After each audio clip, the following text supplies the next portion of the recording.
یہ بہت اہم سوال ہے، حقوق اللہ اور حقوق العباد کا مسئلہ۔ کچھ حق وہ ہیں جو اللہ رب العزت نے اپنے لیے بندوں پر رکھے ہیں، جس میں سب سے پہلا اور سب سے اہم حق اللہ کی توحید کو ماننا ہے اور اللہ کی عبادت کرنا ہے۔ دوسرے نمبر پہ وہ حقوق ہیں جو اللہ رب العزت نے اپنے بندوں کے بندوں پر رکھے ہیں۔ اللہ رب العزت بہت کریم ہے، بہت رحیم ہے۔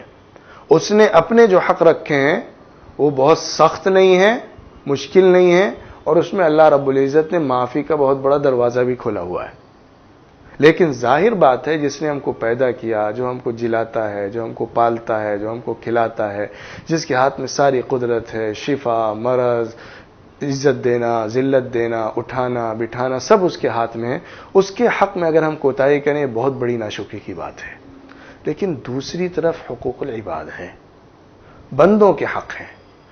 ان بندوں کے حقوق کے سسٹم سے اسلامی سماج بنتا ہے۔ مسلم کمیونٹی یا مسلم سوسائٹی بنانے کے لیے ضروری ہے کہ حقوق العباد کو صحیح سے پڑھا جائے، لرن کیا جائے، سمجھا جائے اور فالو کیا جائے۔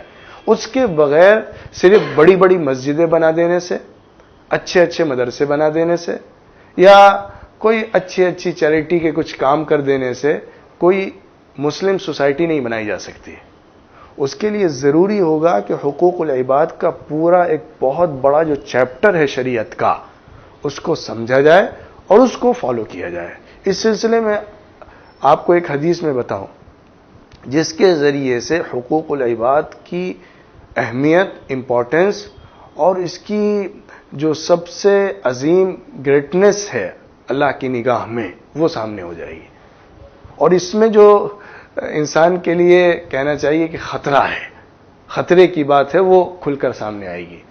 ایک حدیث میں اللہ کے رسول صلی اللہ علیہ وسلم نے لوگوں کو بٹھایا، ان سے بات کی کہ یہ بتاؤ کہ غریب اور مفلس کون ہوتا ہے؟ صحابہ نے کہا اللہ کے رسول، ہم مفلس اس کو سمجھتے ہیں جس کے پاس دینار اور درہم ساز و سامان نہیں ہے۔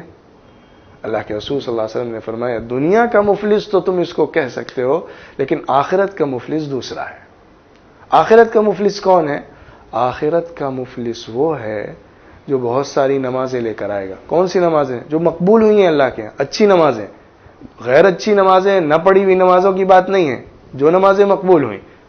بہت سارے صدقات لے کر آئے گا، روزے لے کر آئے گا، عبادتیں لے کر آئے گا، لیکن اس نے ایک کو قتل کیا تھا، ایک کا حق مارا تھا، ایک کی زمین ماری تھی، ایک کو گالی دی تھی، ایک پر ظلم کیا تھا، یہ سارے، ایک پر تہمت لگائی تھی، یہ سارے کام بھی ساتھ میں وہ کر رہا ہے جو کہ حقوق العباد سے ریلیٹڈ ہے، یعنی حقوق العباد کا وائلیشن کیا اس نے۔ اور ادھر دوسری طرف اللہ کے حقوق میں بہت آگے بڑھا۔ اللہ کے ہاں جب قیامت کے دن حساب کتاب شروع ہوگا تو اس وقت معاملہ یہ کیا جائے گا، جیسا کہ اللہ کے رسول صلی اللہ علیہ وسلم نے فرمایا کہ اس کی جو عبادتیں ہیں یہ اس کا اکاؤنٹ کا بیلنس ہے، اور جو اس نے ایک دوسرے پر ظلم کیا ہے یا حقوق العباد کو ختم کیا ہے یا اس کو نہیں ادا کیا ہے، یہ اس کا لون ہے جو اس کے اوپر پڑا ہوا ہے۔ اب اللہ رب العزت اس کے بیلنس سے اس کا لون ادا کرے گا وہاں پہ، اور اس لون کو اللہ معاف نہیں کرے گا۔ یہ اللہ نے اپنے اوپر طے کر لیا ہے کہ بندوں کے حق کو میں نہیں معاف کروں گا الا یہ کہ بندہ معاف کر دے۔ اور اس دن تو انسان ایک ایک نیکی کے لیے دوسرے کو بیچنے کے لیے تیار ہوگا، اپنے ماں باپ کو بیچنے کے لیے مجرم تیار ہو جائیں گے۔ اس وقت کون ہوگا جو اپنا نیکی کا حق چھوڑ رہا ہوگا؟ اس وقت اللہ رب العزت اس کی نمازیں، اس کے روزے، اس کی عبادتیں لے لے کر اس کا لون ادا کریں گے، اس کو دیں گے جس کے ساتھ اس نے یہ کیا ہے۔ حضور صلی اللہ علیہ وسلم نے فرمایا یہاں تک کہ یہ عبادتیں ادا ہوتے ہوتے اس کا بیلنس زیرو ہو جائے گا، اس کا اکاؤنٹ نیل ہو جائے گا، اس کے پاس کچھ نہیں بچے گا عبادتوں کا، لیکن لون ابھی بھی اس کے سر پر رہے گا۔ تو اس کے بعد اللہ یہ کرے گا کہ دوسروں کا جس کے ساتھ اس نے ظلم کیا تھا ان کا لون لے کر اس کے اوپر ڈال دے گا، یعنی ان کے جو برائیاں تھیں، ان کے جو گناہ تھے وہ لے کر اس کے اکاؤنٹ میں ڈال دیے جائیں گے۔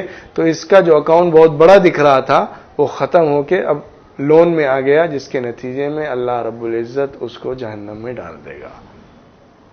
تو اس سے آپ کو اندازہ ہو جائے گا کہ حقوق العباد کی اہمیت کتنی زیادہ ہے، اس کی حساسیت کتنی زیادہ ہے، اور اس میں کوتاہی کرنے پر خطرہ کتنا زیادہ ہے اللہ کے ہاں سزا ملنے کا۔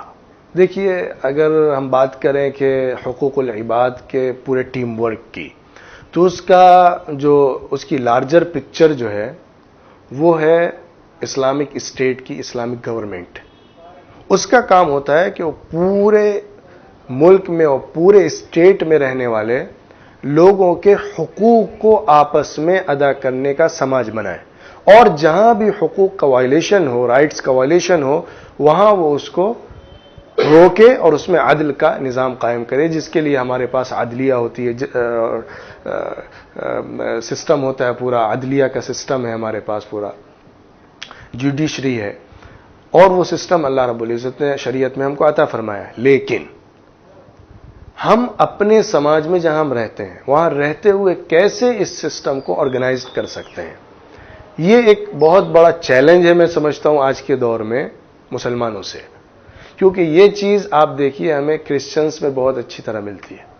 کرسچن جو کام کرتے ہیں، سوشل ایکٹیویٹیز ہوں، وہ بہت آرگنائزڈ ہوتی ہیں ان کی، لیکن مسلمانوں میں کمزوری اور کمی یہ ہے کہ ان کے ہاں جو حقوق العباد، یا کہنا چاہیے سماجیات، معاشیات، معاملات کی جو دنیا ہے، اس کے جو کام ہیں وہ آرگنائزڈ نہیں ہیں، پری پلان نہیں ہے، یا کہنا چاہیے کہ ایک لیڈرشپ کے نیچے ہو کر نہیں ہوتے ہیں۔